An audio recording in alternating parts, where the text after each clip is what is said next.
Abdal Gülablı'nın adı qoşa səslənsə də, əslində ayrı-ayrı kəndlərdir.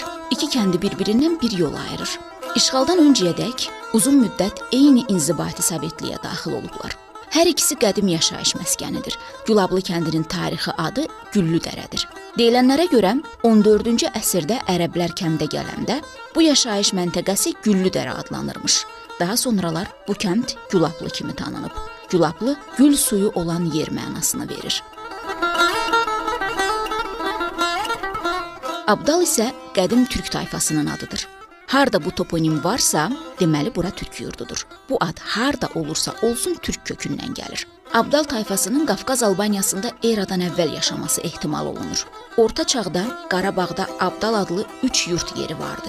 Bunlardan biri indiki Cəbrayıl rayonunun, ikincisi indiki Füzuli rayonunun, üçüncüsü isə Ağdam rayonunun ərazisindədir. Türklərin məskunlaşdığı Altaydan Anadoluya qədər bir çox yerdə Abdal adlı məkan var. Abdal Ağ-Hun tayfasının adını əks etdirir. Abdal Gülablı Ağdamın ürəyi, konservatoriyası, təbiət möcüzəsidir.